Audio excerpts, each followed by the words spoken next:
Pero lo que vamos a ver hoy no es teoría, ¿ok? Es realmente dinero que muchas personas pueden estar dejando sobre la mesa, pero sin darse cuenta, ¿ok?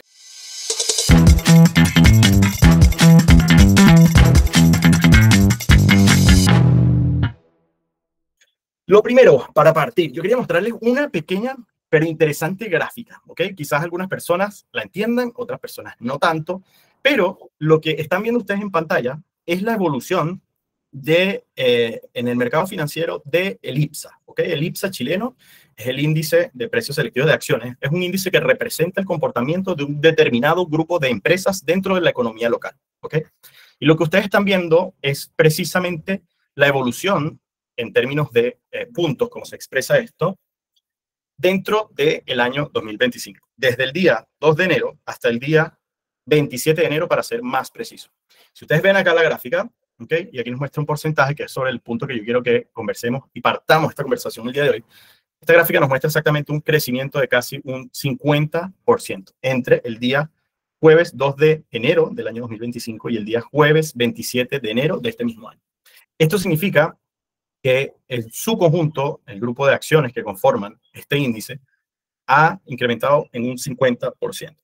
Y obviamente, a través de una definición, una estrategia de inversión que puedan seleccionar personas, como invertir en cierto tipo de instrumentos financieros que replican este índice, han podido, obviamente, obtener una rentabilidad hasta ahora, o por lo menos hasta el jueves, de un 50%. ¿Qué quiere decir esto? ¿Okay? Obviamente, esto no pasa todos los años. No, lo que no quiero que se vayan de aquí es con la expectativa de que, oh, wow, sí, cada vez esto sigue y aumentando. Porque lo que yo les estoy mostrando acá es solamente una fotografía de un determinado periodo de tiempo. Y, por supuesto, un tiempo corto. Un año es extremadamente corto, ¿ok? Catherine, levantaste la mano. ¿Querías comentar algo?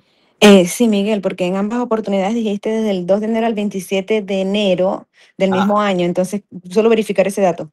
No, del 2 de enero al 27 de noviembre de este año. Ya, perfecto. Básicamente los 11 meses, los primeros 11 meses del año. Gracias por la corrección, Catherine. Menos mal que lo dijiste, porque es la representación de los últimos 11 meses de la evolución de este índice, ¿ok? ¿Eso qué quiere decir? Que obviamente ha subido la bolsa chilena, dicho de otra forma, ha subido exactamente un 50%, ¿ok?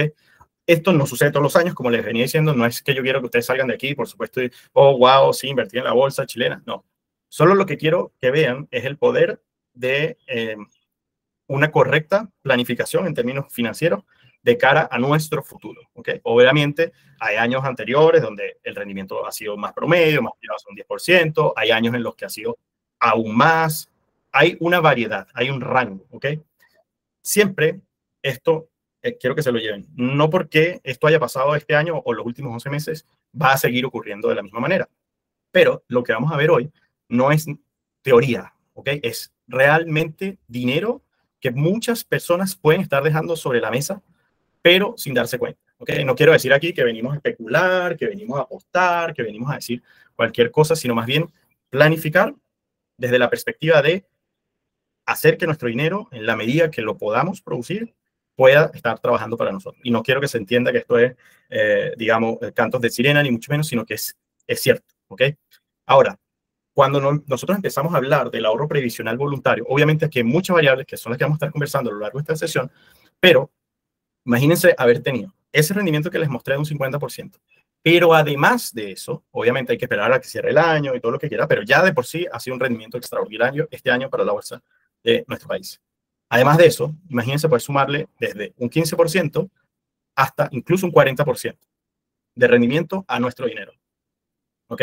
Y todo esto se puede hacer de manera legal. ¿Por qué? Porque existen, el Estado o el sistema financiero en nuestro país ha creado las condiciones para que las personas, a través del ahorro previsional voluntario, puedan obtener beneficios.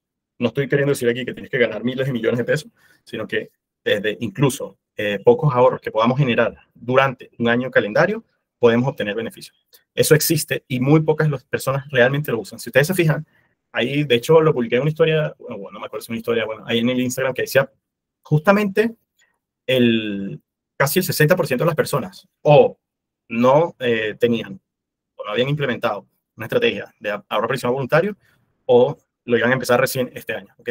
Eso quiere decir que el otro 40% efectivamente hoy lo está utilizando, lo cual es bastante bueno, pero significa que igual es la menor cantidad, es la minoría. Y cada vez que yo repito esta encuesta en distintos espacios, en distintos lugares, en charlas, en eventos, en reuniones, convenciones, pasa exactamente lo mismo. Ese es el número. Anda entre un 60 y 70% de personas que no utilizan el ahorro previsional voluntario. Ahora bien, no necesariamente le conviene o es algo que le sirva a todas las personas, ¿ok? No necesariamente es así. Pero bien, existe, ¿ok? Ahora, antes de partir con la sesión, veo muchas caras conocidas, pero también veo caras que quizás nos están viendo o me están viendo por primera vez y quiero comentarles quiénes somos en Ruta Inversión antes de partir. En Ruta Inversión somos profesionales, como lo decimos ahí, somos independientes que no tenemos, perdonen, que están entrando algunas personas, que no tenemos sesgos ni representaciones de marcas, ¿ok? No somos vendedores, sino que somos profesionales que estamos aquí para entregar siempre lo mejor posible, el máximo, a las personas que confían en nosotros, a las personas que creen en lo que hacemos, a las personas que depositan en nosotros su confianza. No somos gurús, no somos dueños de la verdad, ¿ok? Ni andamos con falsas promesas y mucho menos, que es una de las cosas que a mí me causa más dolor. De hecho, hoy, durante el día, pasé varias rabias por verdades incompletas que vemos en el mercado. Es muy bien, todo es muy bonito, todos podemos decir que tienes miles de beneficios, pero siempre cuando hablamos de dinero, estamos hablando que hay costo-oportunidad. Hay cosas adicionales que podemos dejar de estar haciendo por tomar una decisión. Y por eso nosotros no nos consideramos ni gurús, tampoco prometemos cosas, no decimos verdades incompletas y obviamente no estamos ahí promoviendo o vendiendo que vamos a ser todos libres financieramente. Primero, porque la libertad financiera como concepto yo creo que está muy manoseado. Y segundo, porque lo que realmente queremos nosotros es en la tranquilidad de poder tomar decisiones que nos acerquen a lo que queremos lograr. ¿Okay? Quiero que desde esa perspectiva se queden con nosotros. Esto bien corto. Estamos conformados por Carlos, que hoy no está aquí con nosotros. Carlos es MBA de la Universidad de Chile, un máster en finanzas en un instituto internacional de negocios, es senior manager actualmente en PwC, una de las consultoras más grandes a nivel mundial, y además tiene su título como asesor CFA ESG Investing a nivel internacional. Por mi parte, yo soy máster en ingeniería civil, estudié en Italia, fui director de proyectos, jefe de proyectos durante algunos años. Hoy por hoy me dedico a la educación y generación, a la educación financiera, a la generación de contenido financiero y por supuesto soy asesor financiero autorizado y registrado ante la Comisión para el Mercado Financiero en nuestro país. Ahí ustedes se pueden meter, buscan en la página de la CMF y ven todas las digamos, las autorizaciones que tenemos. Ahora bien, nosotros hoy vinimos a hablar del ahorro previsional voluntario, ¿ok? Y si partimos desde el ahorro previsional voluntario, para mí es muy importante entender algo, ¿ok? Entender que existe en nuestro país todo un mundo, que es lo que nosotros llamamos el mundo tributario, ¿ok? Y aquí, con el respeto a mis colegas especialistas en el área tributaria, voy a dar una pequeña introducción de cómo se entiende el mundo tributario en nuestro país para que de eso lo conectemos también a lo que es el ahorro previsional voluntario. Ahora bien, obviamente, como ustedes saben, no importa de dónde seas, no importa en qué parte del mundo estés, no importa a dónde vayas, los impuestos son completamente inevitables. Y de hecho, o lo que nosotros planteamos es que hay tres cosas en la vida que son inevitables, ¿ok? La primera de ellas, los impuestos, la segunda, los cambios, y la tercera, la muerte o dejar de estar aquí. Esas tres cosas, desde el día en que nacemos hasta el día que estamos hoy, son seguras que van a pasar. Si vamos a comprar una marraqueta, estamos pagando el impuesto de valor agregado. Si compro una botella de agua, valga la redundancia, embotellada, estoy pagando IVA. Si compro una cajetilla de cigarrillo, estoy pagando IVA. Estoy pagando un impuesto especial. Si compro una botella de alcohol, estoy pagando un impuesto especial. Los impuestos los pagamos todos los días. ¿Okay? Eso es importantísimo. Y más aún, no importa dónde vayas. Dependiendo del país, obviamente ese impuesto puede variar. Pero aunque tú estés en Chile y vayas a Argentina, vas a pagar IVA. Aunque tú estés en Chile y vayas a el país que sea, vas a pagar el IVA, ¿ok? Vas a pagar impuestos. Lamentándolo mucho, algunos están en contra de esto, otros no, pero es lo que es. En nuestro país, es el principal socio, que como le llamamos nosotros, es el Servicio de Impuestos Internos. Es nuestro principal socio, porque lo querramos o no, parte de nuestro dinero se va a ir hacia ellos, de distintas formas, ¿ok?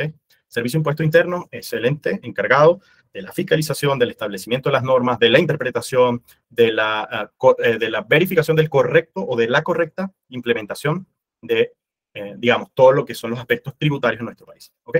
Ahora bien, quiero que entendamos a grandes rasgos, no quiero hacer una clase de impuestos acá, pero quiero que entendamos dos aspectos, o sea, temas tributarios básicos, ¿ok? Hay impuestos que son directos y hay impuestos que son indirectos, ¿ok? Cuando hablamos de impuestos indirectos, ¿ok? Estamos hablando de impuestos que de una u otra forma nos pegan a nosotros. ¿Cómo puede ser? El impuesto al valor agregado, ¿ok? Nosotros pagamos, es lo que se conoce como un impuesto regresivo, porque hay toda una teoría de que, en el fondo, mientras más ganas, en la práctica ese impuesto es menos representativo y cuando menos ingresos tienes, ese impuesto es más representativo. De allí que venga esta definición de que es un impuesto regresivo. Pero básicamente es un impuesto que aplica a la compra de bienes y servicios. Hoy por hoy, y desde hace, no recuerdo si ya un par de años atrás, incluso muchos servicios que anteriormente no se les aplicaba el IVA, hoy se les está aplicando. Hay franquicias tributarias, hay ciertas excepciones, sí las hay, cierto, pero como les digo, vamos a comprar la marraqueta en la esquina y ahí incluso vamos a estar pagando el IVA, lo querramos o no. En nuestro país representa el 19%, ya esto ustedes lo deben saber la gran mayoría. Por otro lado, tenemos los impuestos indirectos, como pueden ser los impuestos al combustible, los impuestos al tabaco, alcohol, hay ciertos actos jurídicos para personas, solo por poner un ejemplo, personas que han pedido un crédito de consumo o quizás hayan pagado algún servicio financiero, van a ver que hay ciertos impuestos también. Hay impuestos a las importaciones, hay un montón de impuestos que, digamos, de manera indirecta nosotros estamos siempre pagando, ¿ok? Ahora bien, cuando hablamos de los impuestos directos, hablamos del impuesto básicamente a la renta, a la ganancia, al dinero que nosotros generamos, que es otro tipo de impuesto que nosotros pagamos, ¿ok?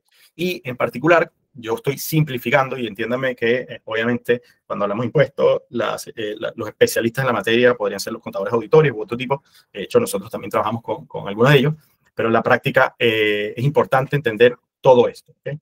Cuando nosotros hablamos del impuesto a la renta, nosotros podríamos simplificarlo en tres tipos de impuestos en nuestro país, que gravan directamente sobre nuestros ingresos, sobre nuestras ganancias, sobre nuestras rentas. El primero es el impuesto a la renta de primera categoría. Primera categoría básicamente es aquella que aplica a empresas, ¿ok? Obviamente hay empresas que tienen exenciones o tienen franquicias tributarias donde el gravamen puede ser distinto. En general, en nuestro país, las rentas que vienen o que provienen de capital de empresas, sean comerciales, servicios, minero, industrial, construcción, lo que sea, en general representa el 27%. Para pagar este impuesto se tienen que cumplir algunos requisitos. Hay excepciones, hay distintas franquicias tributarias, por ejemplo, empresas ya más chicas cuyos niveles de facturación son menor pueden llegar a tener una tasa impositiva hasta de un 12,5%, ahí dependiendo de distintos regímenes que hay. Aquellas personas que tengan empresas lo pueden saber, porque seguramente les ha tocado, digamos, pagar o estar siempre al pago de los impuestos a la primera categoría. Después tenemos lo que es el impuesto a la renta de segunda categoría. El impuesto a la renta de segunda categoría aplica a las personas o a los trabajadores que son dependientes, ¿ok? Por lo tanto, esto se descuenta mes a mes del salario de los trabajadores, ¿ok? ¿De qué depende? De los niveles de ingreso. ¿Okay? Mientras más nivel de ingreso, solo vamos a ver una tablita más allá, quizás muchos de ustedes ya lo han visto, pero solo para refrescar algunos conceptos, mientras más nivel de ingreso tienes, en teoría pagas un poco más de impuestos. Es un impuesto escalonado. ¿Okay? Esto, digamos, yo he tenido la oportunidad de ver un poco cómo funciona en otros países y es muy similar la estructura o la definición de tipologías de impuestos que se pagan en otros países, así que esta misma aplica en otros lugares. Y por último, está el impuesto global complementario. ¿Okay? El impuesto global complementario afecta a las personas naturales, residentes fiscales o residentes tributarios en nuestro país. Se paga una vez al año. ¿Okay? Obviamente también depende de los niveles de ingreso. ¿De qué se diferencia del de segunda categoría? El segunda categoría solamente a los trabajadores dependientes, como dice allí. ¿Okay? Es decir, yo tengo un empleador, a mí me entregan una liquidación de sueldo y en esa liquidación de sueldo se descuenta, dependiendo de tu sueldo, una cierta cantidad mes tras mes. En el fondo vamos pagando. Mientras que el impuesto global complementario se paga una vez al año y afecta a todas las rentas, todos los ingresos, como dice acá, todas las rentas generadas en un año calendario, es decir, del 1 de enero al 31 de diciembre de todos los años, nosotros generamos algún ingreso. Ingresos que pueden venir de distintas fuentes. Pueden ser ingresos del trabajo, pueden ser ingresos por retiros en empresa, lo vamos a ver más adelante. Y básicamente este impuesto se basa en la sumatoria de todos los ingresos que generamos dentro de un año y a eso se le aplica un porcentaje que está definido de acuerdo a ciertos tramos de renta, muy similar a lo que les comentaba en la segunda categoría. Dicho eso, entendamos acá que esta es la fotografía de la tabla, esto es un extracto de la tabla del impuesto global complementario para este año tributario que está transcurriendo, año 2025, para contribuyentes del artículo 52, que es una definición legal. Pero básicamente lo que nos dice esta tabla es que todos mis ingresos, y hay alguien que dice por ahí que incluso si te consigues un billete de 20,000 pesos, 10,000 pesos, 5,000 pesos, teóricamente forman parte también de tus ingresos si es que te lo quedas, ¿no? Teóricamente uno debería ir a reportarlo, ¿vale? Pero en estricto rigor, existe escalones que van desde 0 hasta los casi 11 millones al día de hoy, son exentos de pagar impuestos. Es decir, ingresos anuales en torno a los 11 millones están exentos de impuestos. Y de ahí en adelante empiezan a incrementarse de manera escalonada. Ingresos o personas cuyos ingresos sumados globales, digámoslo de alguna forma, entre 11 y 24 millones pagan un 4%. Personas que tienen entre 24 y 40 pagan un 8%, y así sucesivamente está personas que tengan ingresos por sobre los 250 millones de pesos en un año. ¿Okay? En un año calendario le aplica el factor más o el impuesto más alto, que es el del 40%. Ahora bien, si bien a nosotros nos aplican este impuesto, esto es un impuesto que al ser escalonado, lo que realmente pagan las personas son los tramos. Es decir, una persona que tiene un ingreso, supongamos, de 50 millones de pesos, los primeros 11 teóricamente no paga impuestos. Después, entre los 11 y 24 paga un 4%, entre los 24 y los 40 un 8%, y entre los 40 y los 50 pagaría un 13,5%. ¿Ok? Ahora, para no hacer esa cuenta como uno tramo por tramo, el Servicio de Impuesto Interno tiene acá a su costado de la tabla una cantidad rebajada. Es decir, la persona toma su nivel de ingreso, lo multiplica por el factor y se le hace una deducción, ¿ok? Que corresponde a lo que está indicado en la parte derecha de la tabla del cálculo del impuesto global complementario.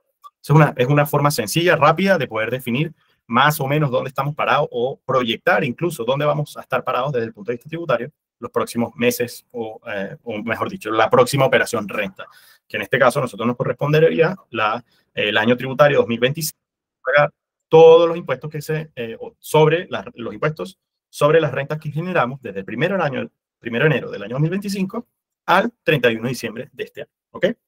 Entonces, en otras palabras, ¿ok? Nosotros lo que vamos a hacer para determinar nuestro impuesto global complementario es sumar, ¿ok? Básicamente todos los potenciales ingresos que podamos tener. ¿Qué ingresos puede tener una persona? Ok, yo puedo tener ingresos de retiros, es decir, una persona natural tiene una empresa, esa empresa genera utilidades, la persona retira utilidades de esa empresa. Es lo que se conoce como retiros de empresa. Puedo pagar. Obviamente, aquí hay todo un tema tributario porque ya la empresa pagó una parte de impuesto, entonces en ese caso a la persona se le genera un crédito fiscal equivalente al impuesto que pagó la empresa. Es todo un tema, ¿ok? Lo que quiero hoy es que se queden con el concepto. Después, tenemos dividendos que son percibidos a sociedades anónimas. Podemos recibir dividendos a través de la inversión en acciones, por ejemplo, o que soy dueño de una empresa y tengo participación accionaria y esa empresa decide entregar impuestos. En nuestro caso particular en Chile, recuérdense que por ley las empresas tienen que pagar dividendos a sus accionistas cuando tienen utilidades acumuladas. Tienen todo un tema, pero en torno al 30% de sus utilidades. También hay las rentas presuntas, ¿ok? El Servicio de Impuesto Interno hace una asunción de que tú puedes, dependiendo de tu tipo de rol o de función también, rentas presuntas, incluso que pueden venir a través de boletas honorarios, etcétera, etcétera. Rentas por capitales mobiliarios, es decir, a través de ganancias, plusvalía de inversión, por ejemplo, en acciones, fondos mutuos, fondos de inversión, etcétera, etcétera. Honorarios profesionales, sueldos, pensiones, y hay un montón de otras cosas más. La verdad es que esto da para una clase completa. Y obviamente con personas especialistas en esto se puede entrar en los detalles necesarios. Pero también, así como hay ingresos, también hay deducciones, ¿ok?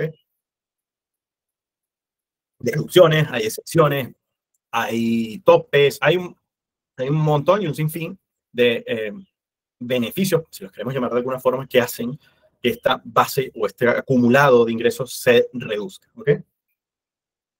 Y aquí, por ejemplo, estamos viendo, y aquí lo estoy simplificando, pero vemos, por ejemplo, los impuestos de primera categoría pagados, que es lo primero que les comentaba, contribuciones de bienes raíces pagadas con algunas condiciones, intereses pagados por créditos hipotecarios, beneficios por gastos en educación, ahorro previsional voluntario. Y es aquí donde quiero que nos detengamos, ¿ok? Gastos presuntos, donaciones, dividendos hipotecarios. Hay una serie de beneficios fiscales que te ayudan a reducir esa base imponible, ¿ok? Es decir, yo tengo todos los ingresos, ¿ya? Tengo todos mis ingresos, pero a su vez puedo aplicar, dependiendo de ciertas condiciones, algunas deducciones, ¿ok?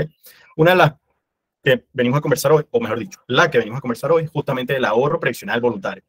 El ahorro previsional voluntario, según lo define la Comisión para el Mercado Financiero, que es una definición bastante técnica, bastante, digámoslo, teórica, básicamente, como lo ven ahí en pantalla, que es un mecanismo de ahorro que te permite, de cierta manera, ahorrar sobre lo que es obligatorio en nuestro sistema previsional, ¿ok?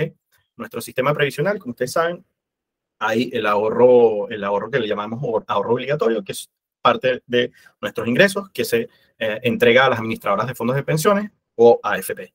Ahora bien, ahí es donde viene la definición de qué es ahorro, qué es inversión, porque en la práctica lo que realmente ocurre, y a mí me gusta como darle vuelta a este concepto, es que nosotros vamos a entregarle nuestro dinero o vamos a delegar nuestro dinero a una persona, a un grupo, a una empresa profesional en el área de inversión, y ellos van a tomar ese dinero que nosotros ahorramos. Aquí viene la diferencia de lo que a mí me gusta como definir qué es el ahorro. El ahorro básicamente es lo que somos nosotros capaces de nuestros ingresos apartar para hacerlos crecer en el futuro. ¿Ok? Ahora, ¿yo puedo ahorrar en una cuenta corriente? Sí, con interés negativo, porque la inflación, y eso ya lo hemos conversado en otras clases, porque la inflación se come, y todos ustedes probablemente lo sepan, se come nuestro dinero. Básicamente pierde poder adquisitivo. Entonces, ahorrar en una cuenta corriente es una decisión consciente que tomamos de inversión, pero con un rendimiento negativo. Eso, quédenselo como conceptualmente de esa manera. Entonces, en el ahorro previsional voluntario, lo que estamos haciendo nosotros es invertir nuestro dinero para aumentar nuestro patrimonio en el tiempo, con el objetivo de mejorar nuestra jubilación, pero a su vez disminuir impuestos. En algunos casos disminuir impuestos, en otros casos otro tipo de beneficios.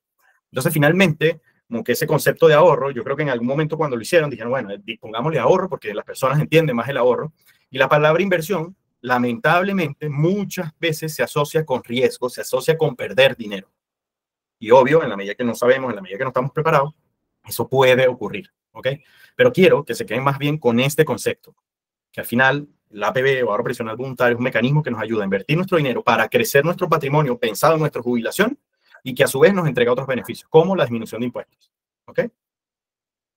¿Me siguen hasta acá? ¿Alguna pregunta, duda o estamos ok? Una manito para arriba puede ser. Perfecto, Miguel, muchas gracias. Ahí, Paulina, adelante, ahí levantaste la manito. Hola, sí. Quería preguntar, bueno, a lo mejor me estoy anticipando un poco, pero Okay. ¿cómo es esto del APB? O sea, mi pregunta es, ¿qué pasa con la reforma de pensiones que aprobaron? Ok, ok, perfecto. Mira, hasta ahora no hay una definición clara respecto de lo que va a pasar con los APB, ¿ok? Incluso, Paulina, todavía no hay una definición clara respecto de qué es lo que va a pasar con la nueva, si bien ya está la estructura, con la nueva forma de administrar nuestros fondos de pensión. ¿Qué quiero decir con esto, Paulina? En este momento hay una consultora, Mercer, que está desarrollando junto a la Superintendencia de Pensiones todo un estudio y para definir y hacer una bajada normativa de la ley que se implementó. Entonces, en este momento no hay nada escrito en piedra de qué es lo que va a pasar con el APB.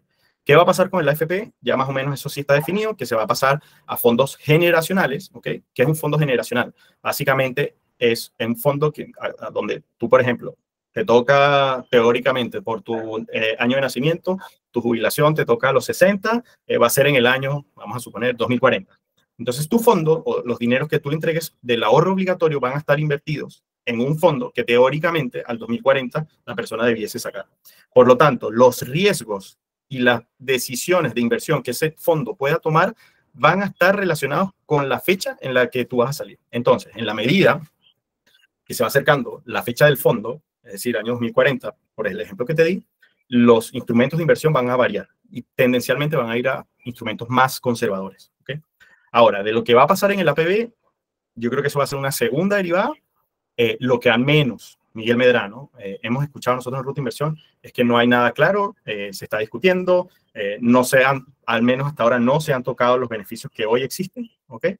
Y por lo tanto no se ha generado un ruido que tú digas, ok, ya el mercado sabe lo que va a pasar. Al menos nosotros no lo hemos visto, ¿ok? No sé si te sirvió esa respuesta, Paulino, pero en la práctica no está todo muy claro todavía respecto a lo que va a pasar con el APB, ¿ok? Este estudio que está realizando la consultora Mercer, si no me equivoco, termina como en septiembre del próximo año, agosto o septiembre. Recién ahí se van a obtener las normas para discusión. O sea, todavía queda rato en todo esto. Ya obviamente ahí en la reforma previsional que se aplicó, ya se definieron ciertos porcentajes, cómo va a cambiar la estructura, el aumento que va a pasar de un 10 a un, no me acuerdo si es un 16, 17 por allí, del ahorro previsional obligatorio, por decirlo de alguna forma. ¿Ya? Bien. Paulina, tú me comentas si te dijo una tontera, si te sirvió o no te sirvió, porfa. Mira, ¿Ok? lo que pasa es que yo estoy en la edad de jubilación ¿Ok? ¿Ok? y tenía muy poco. Ujú. Me están pagando jubilación Bien. mensual, pero tenía como 6 años de trabajo, o sea, me están pagando como 110.000 pesos. Ya. Ok. Y yo tengo ahorro, pero no no AFP. Ok. ¿Los tienes en APB o no? No, tengo en un banco. Ok. Mira, yo ahí, Paulina, creo que sí habría que hacer como un análisis. Mira, de hecho, yo más adelante ahí les voy a dejar como un link ahí, si es que quieres profundizar en algo, porque habría que entrar en profundidad a ver varias cosas de las que vamos a estar hablando ahora, ¿ok? Pero habría que entrar a profundizar tu caso para saber y entender un poco mejor, ¿te parece? Ok, Bien, Paulina, buenísimo. Gracias de todas maneras por tu pregunta, está súper buena e interesante. Eh, y después me quiero pasar una pregunta de Eduardo, dice, ¿los APB pueden ser públicos o privados? Eh, no entiendo muy bien la pregunta, Eduardo, pero el ahorro previsional voluntario lo puedes hacer en fondos de inversión que pueden ser públicos. Después hay ciertas excepciones que sí efectivamente se pueden hacer en fondos de inversión privados, ¿ok? Y eso es una de las gracias que tiene el APB. ¿Por qué? Porque en la práctica es para tu jubilación, teóricamente para dentro de algunos años más, ¿ok? Mientras más alejado estés de tu edad de jubilación, más años. Y hay fondos de inversión privados que tienen ventanas de liquidez muy pocas. El dinero lo controla el Estado o los privados. Ah, no, perdón, te estaba diciendo otra cosa, ¿verdad? No, los privados, ¿ok?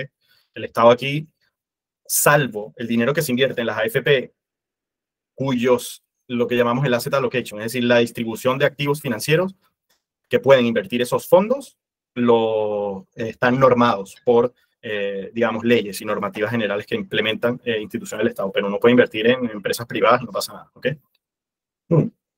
De hecho, vamos a hablar un poco más adelante sobre eso, ¿ok?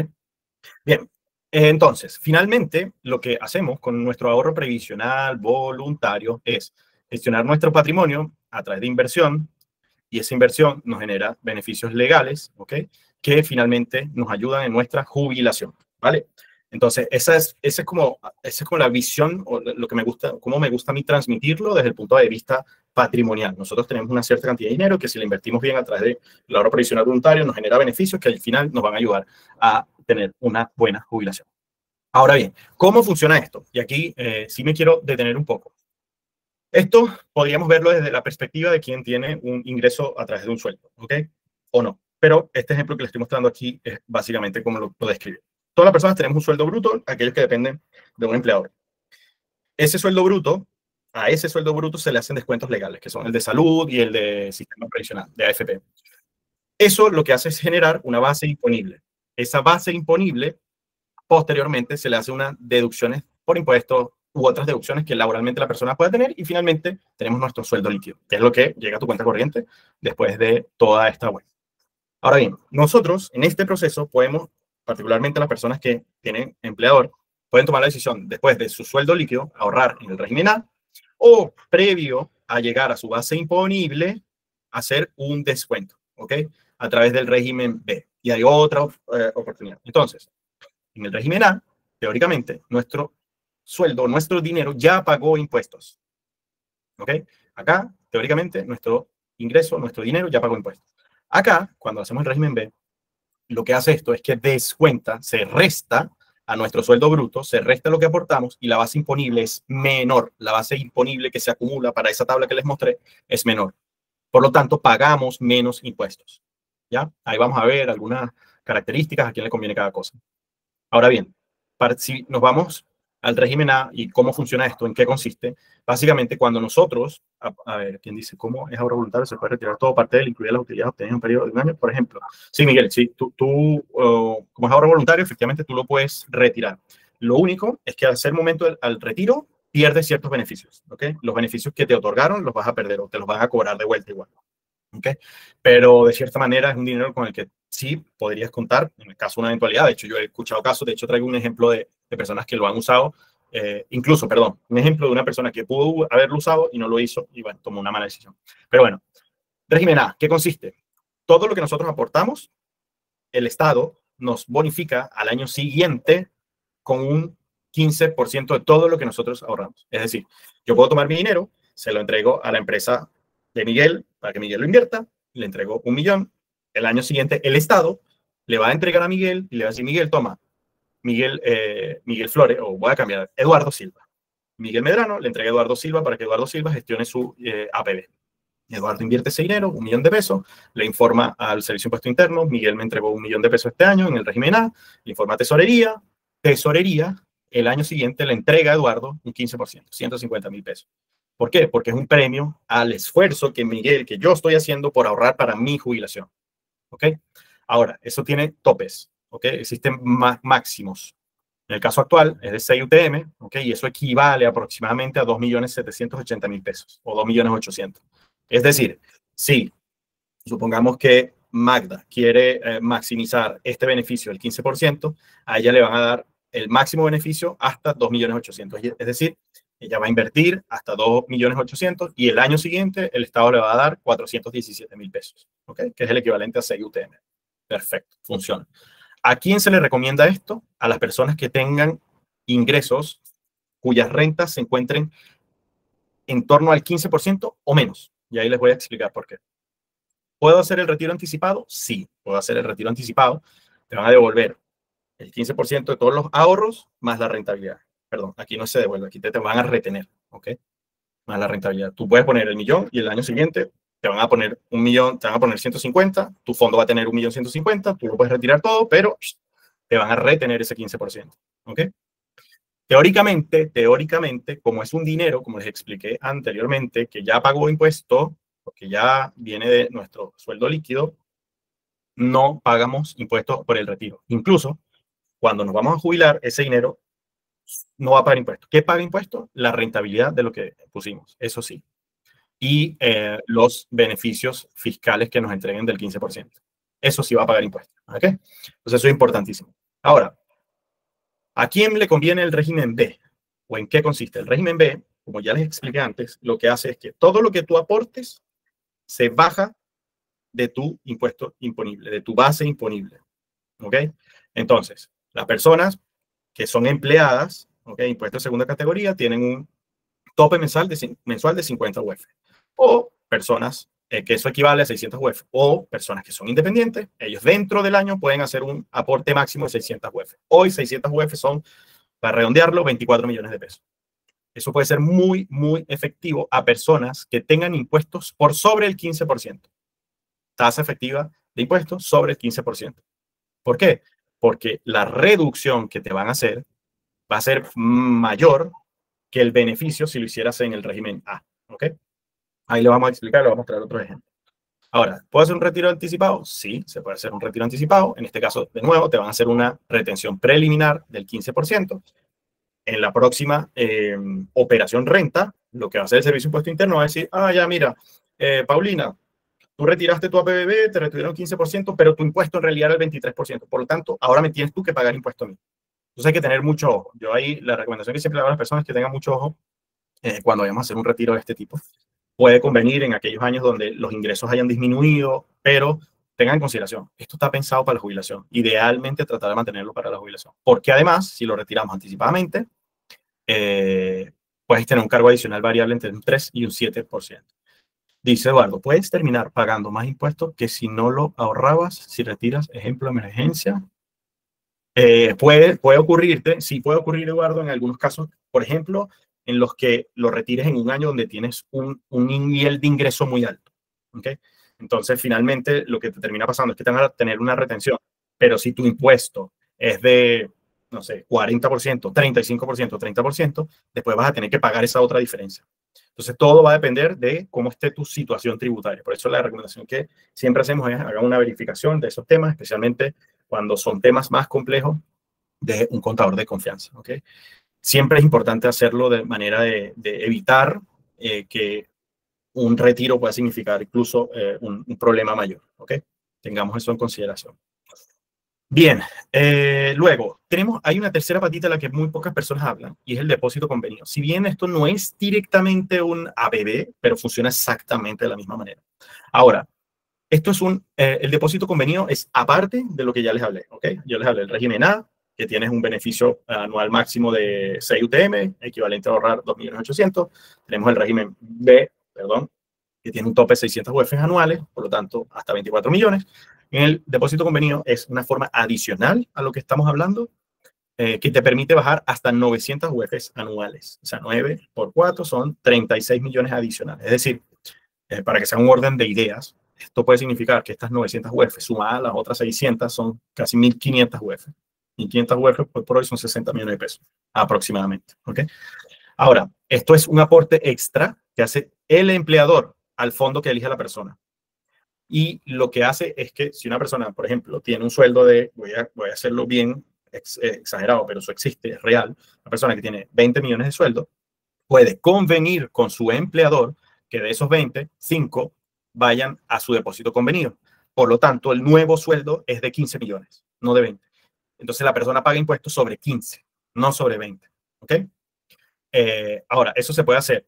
Un monto que uno fije que se pagan una sola vez al año, una forma de que se hace porcentualmente de la remuneración o un monto fijo mensual. ¿Ok?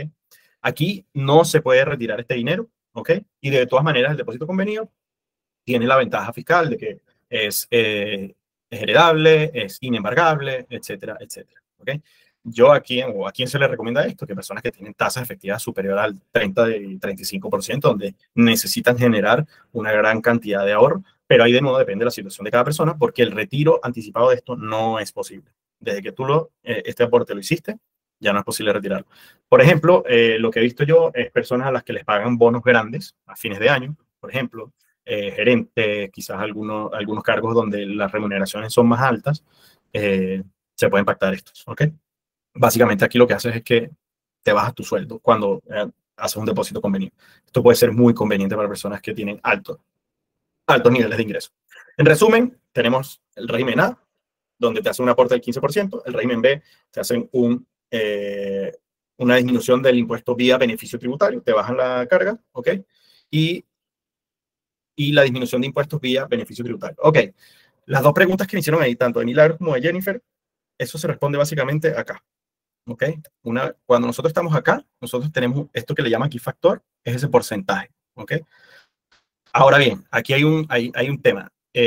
Incluso, si me permiten, déjame buscarla. Ok. Mira, esta que ven acá en pantalla, ahora mismo, es la tabla del cálculo de impuestos de segunda categoría, ¿ok? Para personas que están empleadas. Entonces, fíjate que aquí hice un factor, esto dice 4%, 8%, 13,5%, 23%. Y acá te dice tasa de impuesto efectiva, ¿ok? Entonces, el límite más o menos está en torno a los 6 millones y fracción, de lo que a las personas realmente le conviene estar entre un régimen y el otro. Pero eso va a depender de otras cosas, ¿ok? Eso va a depender de otras cosas, va a depender de la capacidad de ahorro que tenga la persona, porque nosotros hemos visto casos de personas que tienen ingresos de 7, 8, 10, 15 millones de pesos, pero también tienen gastos de 10, 15, 20 millones de pesos. Entonces no tienen capacidad de ahorro. Entonces, el problema de eso es que tiene que pagar mucho impuesto por no tener la capacidad de poder hacer ahorro. ¿Ok? ¿Me siguen? ¿Dónde se ve la tasa? Ahí me responden cuando puedan. Mari levantó la mano, me parece. Creo haber visto, o no sé si te equivocaste, Mari, pero me parece haber visto una mano. Y no, sí, me equivoqué, lo siento. Ya, vale, no te preocupes. Bien, buenísimo. Ahí se ve, ¿ok? De todas maneras, aquí ten en consideración que cuando hablamos del impuesto, no solo estamos hablando del impuesto del ingreso por sueldo. Pueden haber una variedad de ingresos que van a sumar a la renta imponible completa de todo el año. Porque tengo acciones de empresas, porque hago retiros, porque tengo tú a saber, ¿ok? O por ejemplo, tengo propiedades que se las arriendo a empresas, entonces a lo mejor pierdo un beneficio tributario por ahí y tengo que, ese arriendo tengo que sumarlo a mi global complementario. Entonces es muy importante entender eso y entender efectivamente cuál es esa tasa que nos va a beneficiar. De hecho, permítanme y les muestro ahora. Yo tengo aquí, yo estoy súper pegado y creo que voy un poquito lento, pero bueno, entiendo que a ustedes les pueda generar esto como incertidumbre y también es importante tratar de usar el tiempo para la mayor aclaración. Ahora bien, un poco lo que les quería decir y te comentaba a Jennifer y Milagros, que me hicieron la pregunta, esto no necesariamente es para todas las personas, ¿ok? ¿Por qué? Porque no es para todo o no aplica cuando las personas tienen dificultades desde el punto de vista de la situación financiera, ¿ok? Yo, no sé si el próximo mes puedo llegar a cumplir mis compromisos, tengo incluso un endeudamiento crónico, tengo mucha deuda, no necesariamente esto es lo mejor. Hay que analizarlo caso a caso. Ahora, también, probablemente aquí algunas personas lo han visto, y yo estoy seguro de eso, están empezando a hacer una empresa aseguradora, pero no lo hagan si no entienden bien cuál es el costo oportunidad de eso. ¿Hay beneficios? Sí, es cierto. Hay beneficios que todo suma a tu base, todo se deduce de tu base imponible, que si lo retiras, hay unas ciertas condiciones respecto al seguro de invalidez y supervivencia, obligatorio. Hay unos beneficios, sí. Pero el costo de eso puede ser muy alto. Y se los comento, se los digo. Nosotros tenemos más de 5 años haciendo esto y hasta el sol de hoy, por lo menos yo solamente he visto una persona a la que le convenía un seguro de este tipo. ¿Ok? Entonces, ojo, personas que quieren usar esto para multiplicar su dinero y hacerse rico, millonario, tampoco. O sea, aquí no venimos de, recuérdense lo que les decía al inicio, no se trata de, esto no es un canto de sirena y no queremos inventar cosas que no son, ¿ok? En base a eso, ejemplos reales que hemos visto nosotros, Emilio, yo estoy cambiando aquí el nombre por un tema no de seguridad, pero de datos en el fondo. Emilio, un ingeniero, 36 años, un salario líquido de 2.400.000 pesos, bruto en torno a los 3 millones más o menos.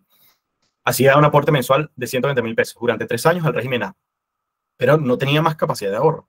Simplemente él dijo, bueno, esto es lo que yo puedo hacer y ahorraba. El problema de él era que si pasaba una emergencia, no tenía de dónde sacar plata. Le pasó la emergencia, tuvo gastos médicos y él lo que hizo fue pedir un crédito de consumo en su momento que le cobraba la carga anual equivalente, el CAE, de un 18%, que era mucho mayor de lo que su inversión teóricamente estaba rentando y por lo tanto su planificación y no tener liquidez, lo que hizo fue que terminó endeudándose más. Moraleja de esta situación, él sí, efectivamente, al aportar todos los años ganaba un 15%, pero ahora, cuando tuvo esta situación, pagó mucho más intereses por no tener la liquidez. ¿Ok? Y además, no tener la base para poder tomar una decisión de, oye, me conviene endeudarme, me conviene hacer el retiro de lo que tengo en la APB. En ese momento, yo lo entiendo, son situaciones graves, son situaciones de muchas veces emocionalmente con una carga muy grande, pero bueno, lo cierto es que perdió y fue más doloroso después de darse cuenta de eso. Después, bueno, se planificó y todo funcionó mejor. Por ejemplo, también nos pasó con Trin, una doctora de 47 años. Obviamente, de nuevo, estoy cambiando los nombres por un tema de confidencialidad. Tenía un ingreso más o menos, tenía, si no me equivoco, eran 3 contratos, ¿ok? Porque los médicos suelen tener esto, contratos con hospitales, 2, 3 contratos, pueden trabajar en una clínica y boletean, o tienen una empresa, y a través de la empresa reciben sus ingresos. Hay varias formas. Esta persona tenía una póliza de seguro de vida con APB para ahorrar, porque en el fondo lo que le dijeron, mira, esto es más fácil, tienes este y otro beneficio, de nuevo, verdades incompletas, no estoy diciendo que no, pero había otra historia que no le habían contado, que era que su dinero estaba en fondos basura, ineficientes, con costos altísimos, con una cobertura de vida extremadamente baja para su realidad. Y además, la rentabilidad real anualizada de sus inversiones, de lo que ella estaba aportando en su inversión, era muy, muy baja. Entonces, de nuevo, tenemos que entender muy bien. Moraleja, y esto yo lo digo, y esto es parte de las rabias que a veces pasamos nosotros, su asesor, el vendedor, ganó una buena comisión por la venta, ella perdió, en ese entonces calculamos más o menos como 4 millones de pesos en estos 3 años. Quizás representativamente respecto de su sueldo no era mucho, pero aquí había que sumarle el costo de oportunidad de haber invertido su dinero de otra forma, y eso no está metido acá. Entonces, tenemos que entender muy bien cuáles son cada una de nuestras situaciones al momento de tomar decisiones. O, por ejemplo, una gerente de ventas, Claudia, en este caso le pusimos este nombre, de 41 años, ella ganaba más o menos como 5.200.000, 5.300.000 líquidos. Ella hizo un APB, porque era lo que le habían recomendado, no está mal, me parece interesante, pero el lugar donde ella decidió invertir eran fondos también muy costosos e ineficientes. Y por otra parte, el estudio no se hizo completo porque ella además, en su base imponible se le deducían intereses hipotecarios por créditos hipotecarios que ella tenía.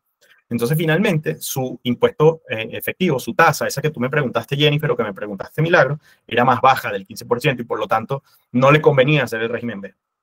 Entonces, no le convenía, tenía su dinero en fondos que realmente no eran lo suyo, no era la mejor estrategia, ¿ok? Por eso es importante entender el contexto global de la persona, no solamente el sueldo, que si fuese el sueldo es lo más fácil, usualmente como del sueldo te descuentan todo el mes a mes, entonces no hay tema de que vayas a pagar más impuestos, entonces ahí hay que analizar el resto de las cosas. Puede ser un error muy costoso, realmente este caso fue, yo recuerdo que fue como de los más que dije, bueno, qué rabia que no hayamos podido conversar antes, pero bueno, ahí estamos, eso es parte de lo que hacemos.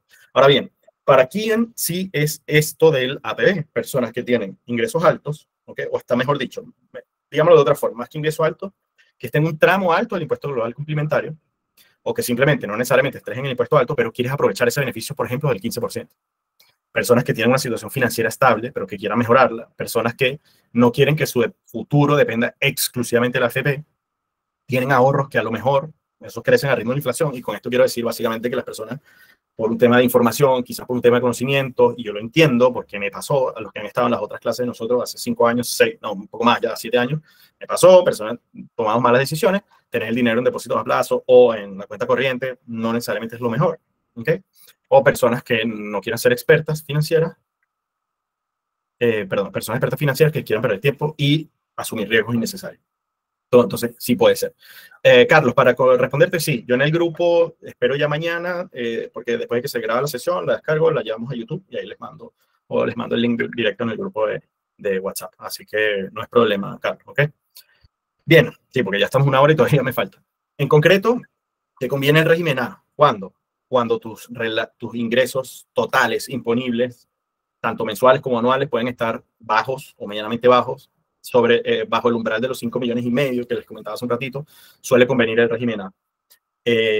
Si planeas ahorrar, digamos, si no tienes mucha capacidad de ahorro, quizás te conviene más el A, dependiendo de nuevo del tramo en el que estés.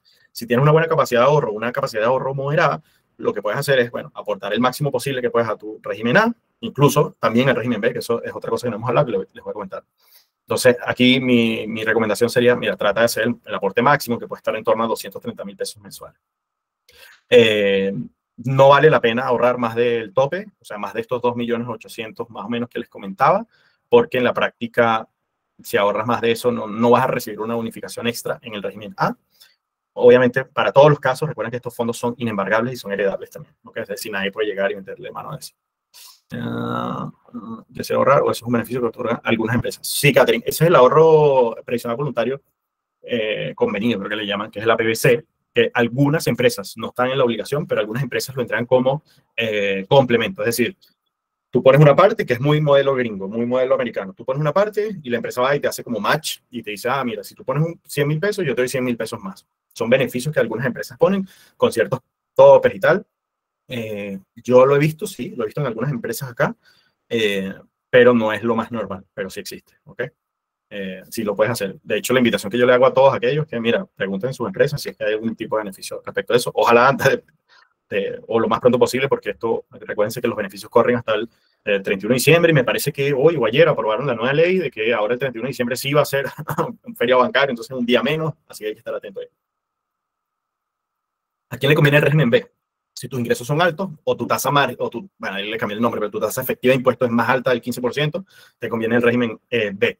Si tú vas a ahorrar mucho dinero, tienes una alta capacidad de ahorro, además de armar una estrategia de inversión, por ejemplo, para diversificar tu patrimonio en el extranjero, y todavía te da la capacidad para hacer esto, entonces, para ahorrar más de los 2.800.000, puedes hacer una combinación entre el A y el B. Recuérdate que el tope máximo va a ser siempre las 600 UF. ¿Okay? Régimen B te va a convenir cuando tienes un nivel de ingresos más alto, rentas efectivas por sobre el 15%. ¿Ya? Depósito convenido. Obviamente, cuando entramos mucho más altos de ingresos anuales, te va a convenir sí o sí, porque aquí te puedes ahorrar hasta un 40%. Es decir, todo el dinero que tú pongas, pusiste 10 millones, te van a bajar hasta un 40% si es que ese es tu tramo. ¿Ok? Entonces, estás dejando de pagar un 40% de impuestos, que es muchísimo, sobre todo cuando hablamos de ingresos muy altos. Incluso puedes hacer régimen B y no quieres hacer un depósito convenido porque no quieres, o sea, porque ese dinero, eventualmente, si te pasa algo, tú quieres usarlo. Perfecto, bienvenido, lo puedes hacer igual. Entonces lo hacen en el régimen B. Solo que el régimen B tienes la limitación que son 600 UF, que son 24 millones de pesos. ¿Okay? Bien, no he terminado. Les voy a mostrar un pequeño ejemplo, un caso real, y después vamos a hablar de dónde poner tu dinero. Aquí lo que les quería dejar, si quieren explorar su situación, agendar una sesión de diagnóstico, hoy lo estamos haciendo de manera gratuita.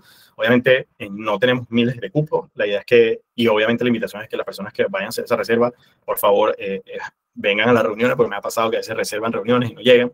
Bueno, son formas y formas de hacer las cosas, pero bueno, aquí también vamos a derivar, entendiendo bien tu situación, si es que podemos derivarte con alguien en tu caso específico, asesores previsionales, asesor tributario o con quien sea que sea necesario, pero vamos a hacer eso, ¿ok?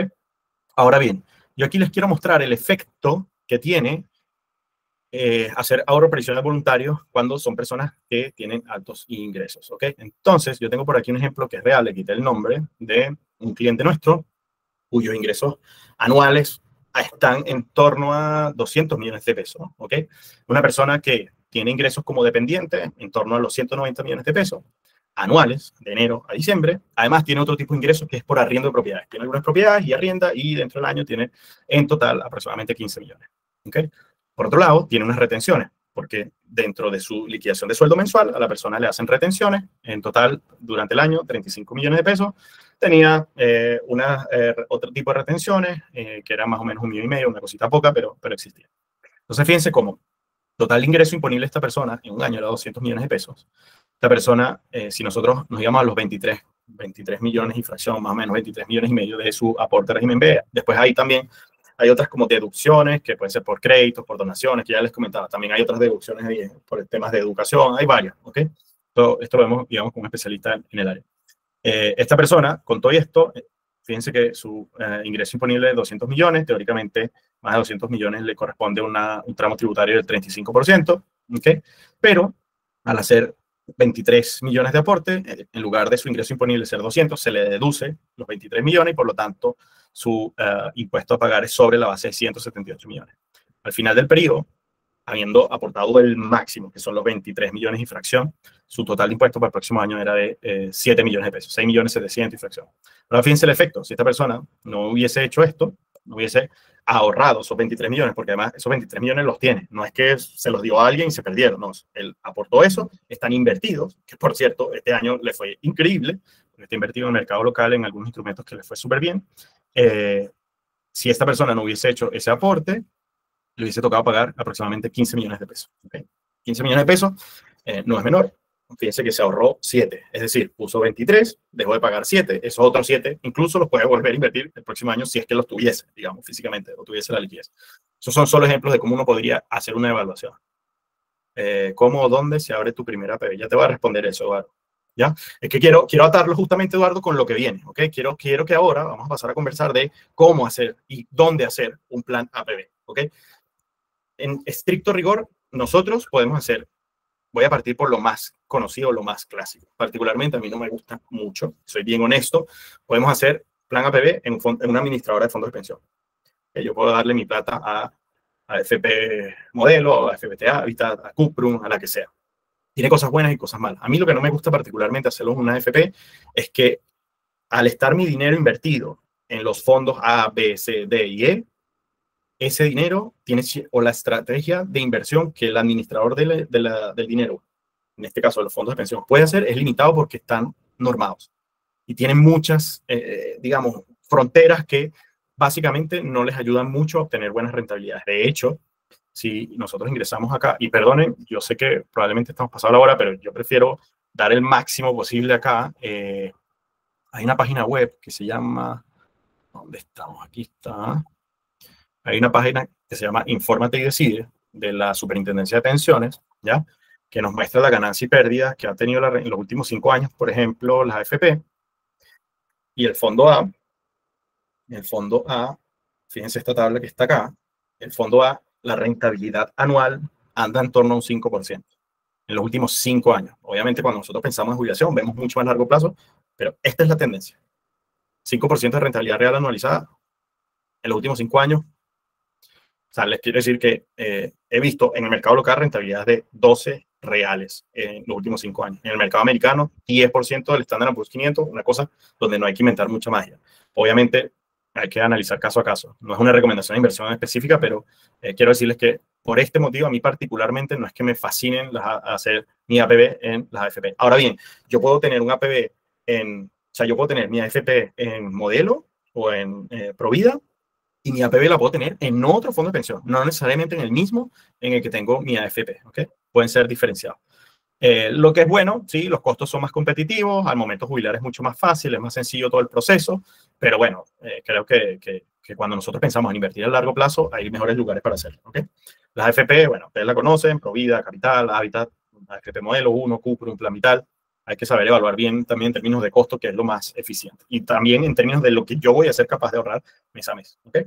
Después, ahí lo que llaman, lo he escuchado mucho, es el APB flexible, ¿ok? Este APB flexible, no quiero ponerme a leer y darles la lata de esto, pero básicamente este APB flexible puede ser, dependiendo de el intermediario que yo utilice para poder hacer un plan APB, yo puedo invertir en fondos de inversión, en acciones o en cualquier tipo de instrumento que puedan ser, y perdonen el verbo que voy a usar, pero es la jerga que existe en el mercado financiero y de la asesoría financiera, yo puedo APVar, ¿ok? Una estrategia de inversión. Es decir, yo puedo invertir, por ejemplo, Eduardo me decía, un fondo de inversión privado. Sí, yo puedo hacer un fondo, puedo buscar, armar una estrategia en un fondo de inversión privado, en un private equity, en lo que sea que me genere un plus en términos de yo sacrifico liquidez hoy para obtener o potencialmente tener una mejor rentabilidad en el futuro. ¿Qué es lo que pasa? Que esto no se puede hacer en todos lados. ¿Por qué? Primero, no todos los administradores o todos los intermediarios, corredores de bolsa o administradoras generales de fondos lo hacen. No todos lo hacen. Aquellos que lo hacen suelen requerirte un capital mayor. Es decir, si yo voy a poner 200.000 pesos mensuales, difícilmente. Andrea, después te respondo esa preguntita. El APB flexible te exigen usualmente tener, yo he escuchado o he hablado con algunos corredores que te piden por lo menos que pongas 20 millones de pesos al año, otros que te piden que traigas por lo menos 80 millones, es decir, 2.000 UF, que los traigas a esa administradora y a partir de ahí ellos te pueden armar algo. Entonces, hay de todo, ¿ok? No todos lo hacen, no todas las corredoras o intermediarios lo hacen, ¿ok? Lo bueno de esto es que se puede hacer en fondos que no necesariamente tienen una serie APB, ¿ok? Aquí, de nuevo, tener un volumen de dinero más alto te permite acceder a estos beneficios. Esto lo podemos hacer a través de corredores de bolsa, entiendo que Sura lo hace, Security seguro lo hace, MBI también lo hace. De nuevo, cada uno exige volúmenes de dinero más diferentes que otros, ¿ok? Para mí, esto, ojalá que todos lo pudiéramos hacer, porque este es el mejor de los mundos. Es decir, yo puedo obtener los beneficios de rentabilidad que pueden tener buenas acciones en el mercado o buenos fondos de inversión, y además los beneficios de que ya hemos venido conversando, de régimen A, de régimen B, de los depósitos convenidos. Esto, muchachos, es lo mejor de los mundos. Lamentablemente no está de fácil acceso, no se habla mucho de esto. Ustedes no van a ver a alguien hablando de esto, lo usualmente es ver lo que vamos a ver a continuación. Pero antes de eso, ahora Miguel, ¿en qué casos has visto que es beneficioso usar cuenta 2 según tu experiencia? Este último instrumento es complementar un APB para los perfiles que describiste.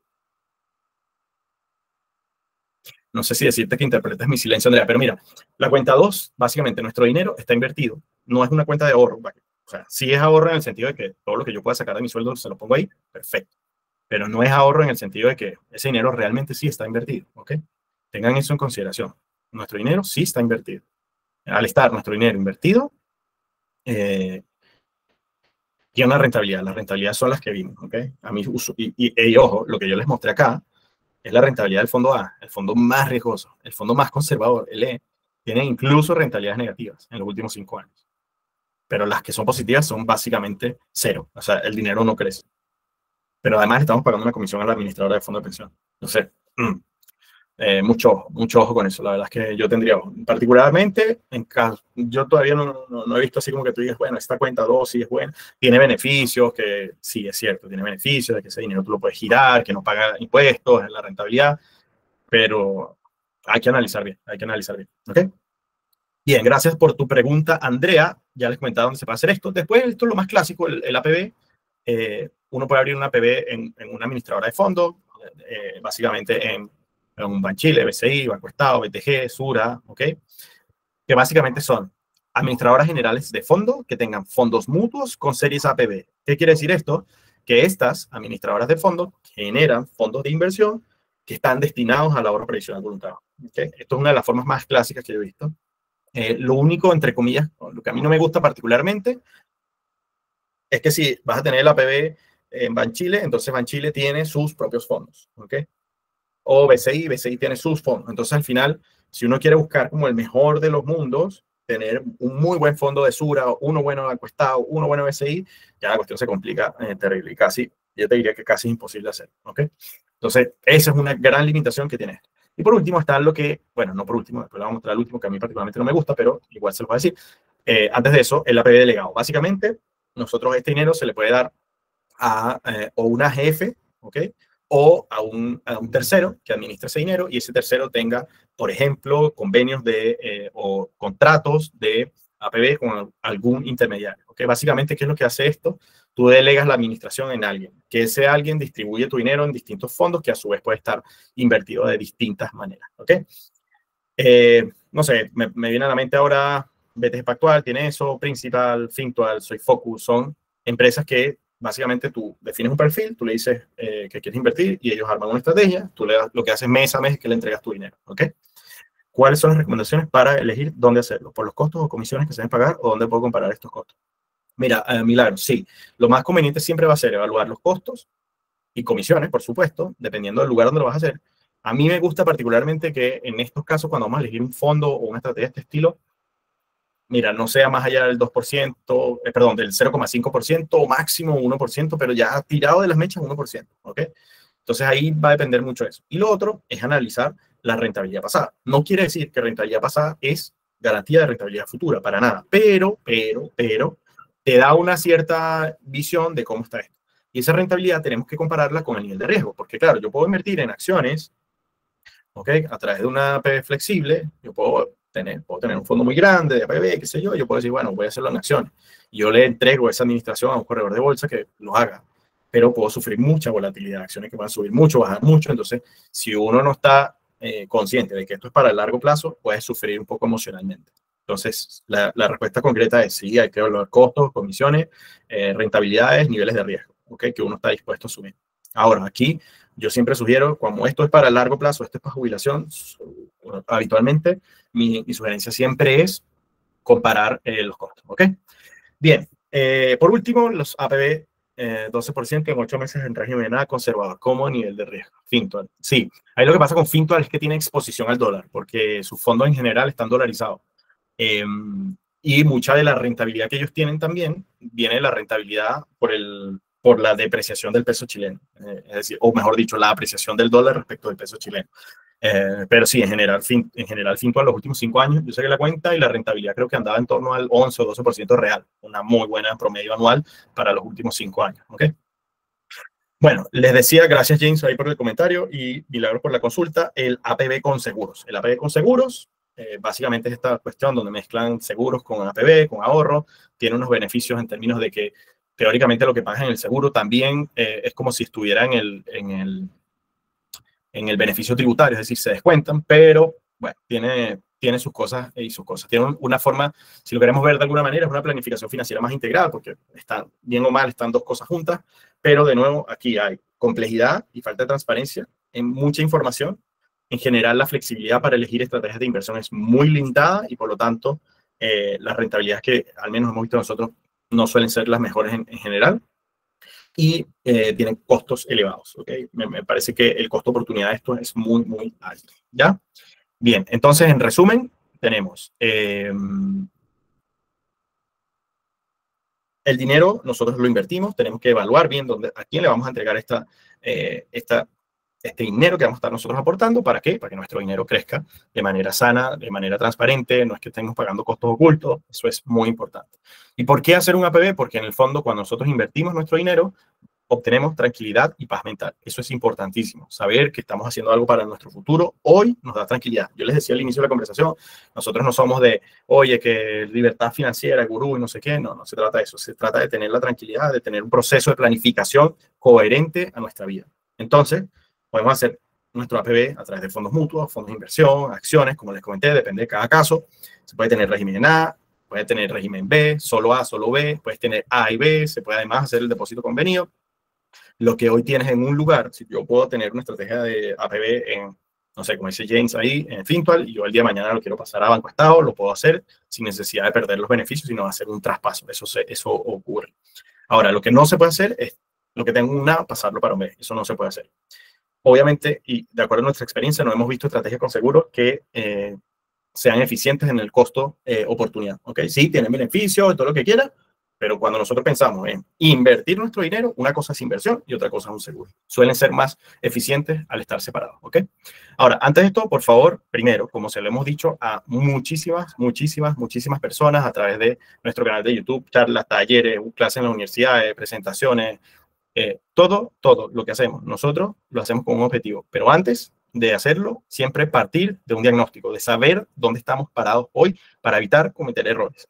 En definitiva, cuando nosotros tenemos un diagnóstico, tenemos certeza de la situación actual, no nos autoengañamos para creer que lo estamos haciendo bien, sino que en base a esto nosotros podemos tomar decisiones. ¿En base a qué? En base a nuestros ingresos y egresos, nuestras deudas, nuestros niveles de protección financiera, cuáles son los seguros que tenemos, cuáles son los que realmente necesitamos, cuáles son nuestros niveles patrimoniales, cuáles son los riesgos que corre nuestro patrimonio, cuáles son nuestros objetivos financieros. ¿Ok?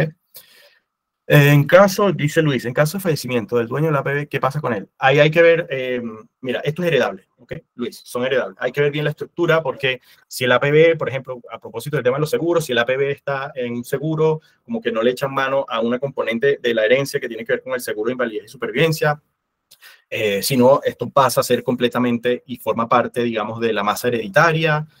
Hay que ver caso a caso, pero en estricto rigor son heredables, ¿ok? Todos los fondos, como les decía antes, son inembargables y heredables, ¿ok, Luis? Ahí me avisa si te respondí la pregunta. Pero hay que revisar bien en dónde lo tienes, porque pueden aplicar ciertas condiciones. Ahí también las condiciones, por ejemplo, podrían eventualmente variar dependiendo de el resultado de tu jubilación, si la persona ya jubiló o no jubiló, ¿ok? Bien, Rosa, tienes la mano arriba, te escucho. Hola, hola Miguel. ¿Cómo estás, Rosa? Bien, ¿y tú? Muy bien, muchas gracias. Miguel, tengo una duda. Dígame. De si esto es voluntario, por ejemplo, yo puedo trabajar a lo mejor todo un año poniendo lo mismo, y si un año no puedo, o 6 meses, o un mes no puedo por X motivo, porque no sé, porque perdí la pega, ¿cómo funciona ahí en el caso de los montos? No pasa nada. O sea, en el fondo tú no tienes la obligación de hacerlo. Si no puedes aportar, no aportas. Incluso, si tú estás en tu trabajo estable y todos los meses aportas, tú por fuera del acuerdo que puedas tener con tu empleador, también puedes hacer aportes adicionales. ¿Okay? Claro, lo que pasa es que yo, por ejemplo, yo tengo 2 trabajos, y igual ya pago impuestos por tener 2 trabajos. Claro, claro. Y aparte boleteo, entonces de repente, no sé, se me imagina ya, boleteo 9 meses, pero hay Bien. 2 meses que no voy a boletear porque ya se acabó el trabajo, que X cosa. Y podría colocar esa plata pensando en eso. Sí, sí, podrías perfectamente poner el dinero que tú necesites y cuando quieras decidir no hacerlo, no lo haces. Ya. Ahora, hay que tener bien ojo, porque de repente, si no me equivoco, cuando tienes un contrato, por ejemplo, con una empresa, puedes preestablecer que te lo descuenten de tu tarjeta de crédito. O sea, al final tú tienes que tomar la decisión de saber cuándo parar o cuándo no. Pero no pasa nada. Si tú un mes decides no aportar, no pasa nada. Ya, Miguel. ¿Bien? Vale, muchas gracias. Vale, Rosa. No te preocupes. Súper bien. Gracias por tu consulta, Rosa. Entonces, Paulina, ¿son inembargables? Sí, son inembargables los fondos que aportas a tu APB. ¿Ok? Entonces, entendiendo nuestra situación real, si al final el problema de esto es que muchas veces las personas hacemos y deshacemos cosas sin saber realmente dónde estamos parados. Por eso nosotros siempre le partimos con la persona, decimos, entendamos bien dónde estamos para, en base a eso, construir un plan estratégico. Un plan que realmente se adapte a tu situación, a lo que tú necesitas hacer. Y ese plan, básicamente, ¿en qué consiste? Es un plan que te dé claridad de que tus ingresos y egresos los puedas optimizar para de esa forma, incluso, aumentar tus niveles de ingresos. Ya lo dijimos, si tú deduces impuestos, estás ficticiamente aumentando tus ingresos. Tus deudas y compromisos, cómo tú armas una estrategia para reducir tu carga financiera, porque si tienes un nivel de endeudamiento muy alto, no te sirve mucho hacer APB. Más bien preocúpate de salir de tu deuda, dependiendo del tipo de deuda. ¿Ok?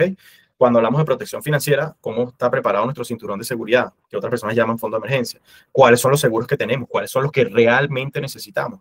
Porque yo lo que he visto es que personas pagan un montón de plata, 200.000, 300.000 pesos, en un seguro con ahorro, en no sé qué, APB, que puede tener sus beneficios, pero que el seguro de vida es de 500 UF.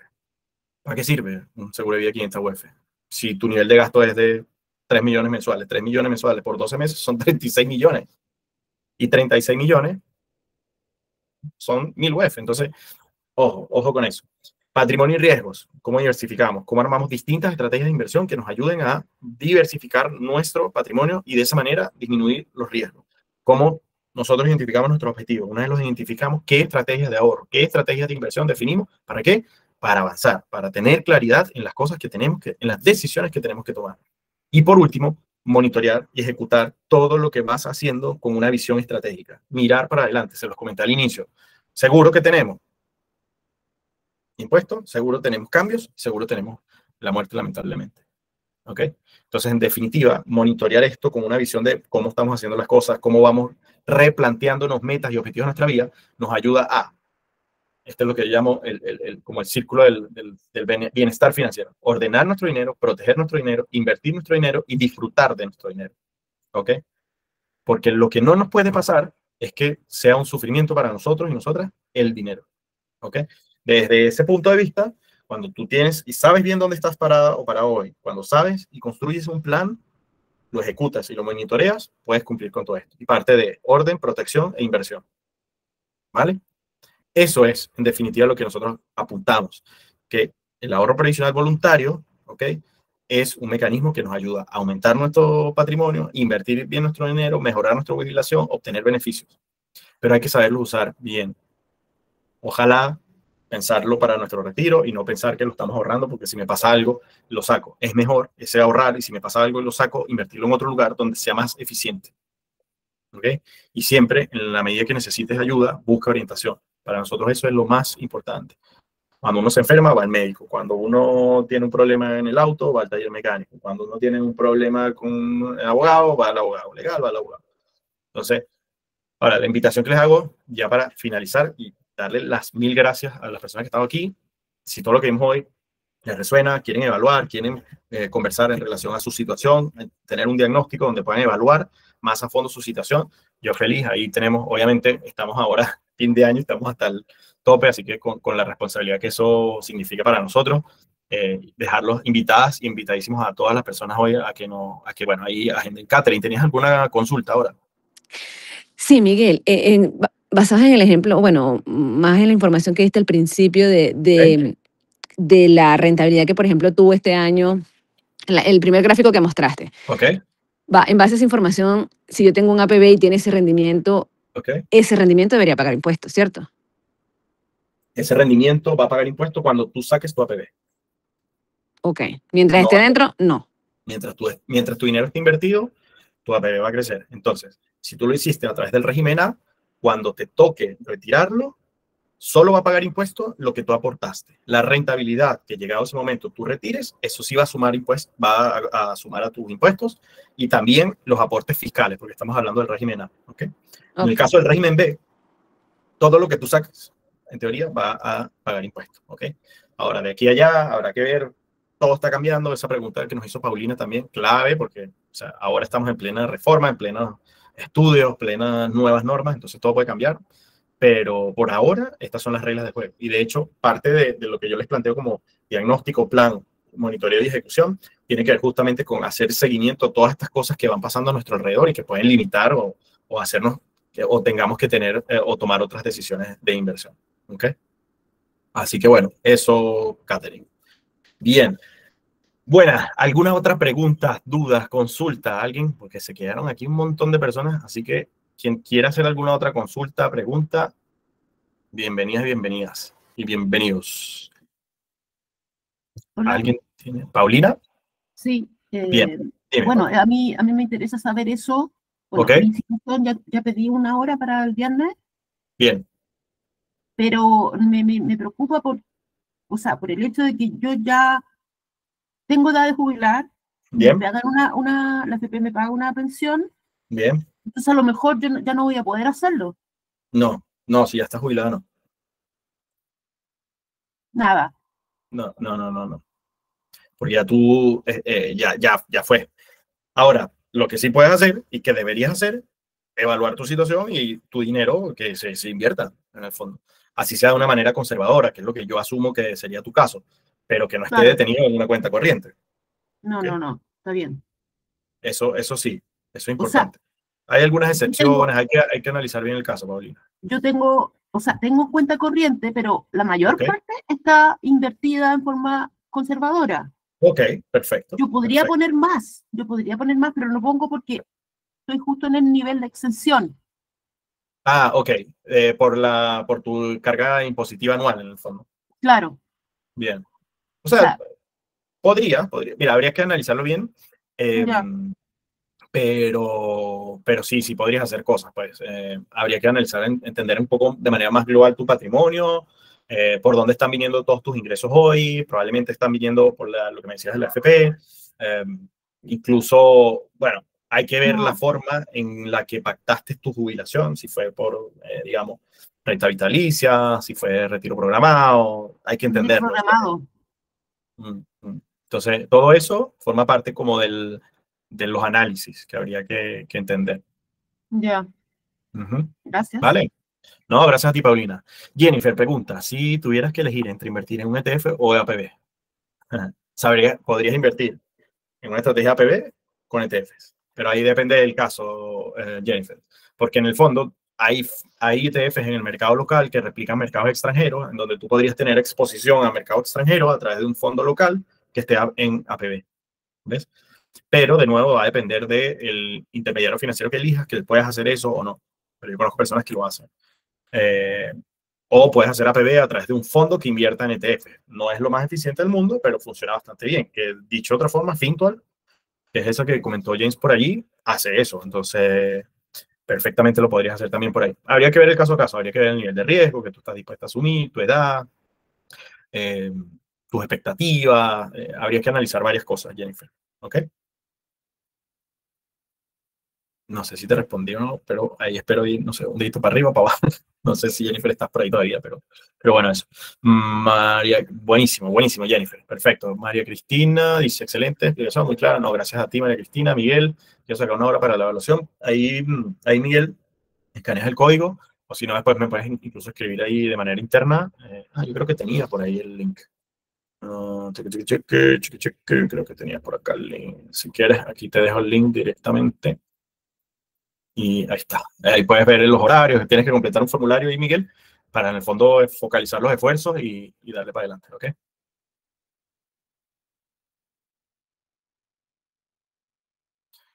Bien, bien, bien, bien. Muchas gracias, Mari. Gracias a ti por estar aquí, por acompañarnos todos.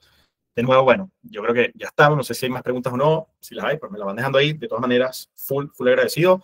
Espero que podamos vernos próximamente. Este año estamos pensando si hacemos una sesión de preguntas y respuestas como hicimos en octubre. Todavía estamos viendo porque estamos súper apretados de tiempo. Me gusta hablar mucho. Ya me conocen. Se suponía que esto estaba preparado una hora y ya tenemos una hora y, no sé, con casi 2 horas, 1 hora y 40. Así que muchas gracias a ustedes. Andrea, qué gustazo tenerte por aquí. Espero que estés muy, muy bien. Mari, gracias. Miguel, tocayo, muchísimas gracias. Mari también. Les mando que tengan una excelente noche. Muchas gracias, James. De nuevo, la grabación. Lo voy a dejar acá. Se los voy a mandar probablemente mañana ahí en el grupo. Y nada, pues que tengan una excelente noche. Gracias por aguantar aquí todo este rato conversando y todavía estar conectados, ¿ok? Feliz noche, Milagro, muchas gracias. Elsa, te veo por ahí, ¿qué tal? Tenemos cosas pendientes, Elsa. Un abrazote muy grande a todas y todos. Les mando una feliz noche. Muchas gracias a ustedes. Chao, Jennifer, un gustazo tenerte por aquí. Muchas gracias. Chao, Yajaira.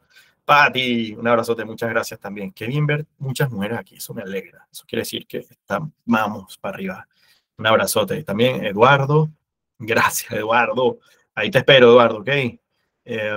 Bien, un abrazo. Que tengan feliz noche. Chao, chao. Ok, vamos acá.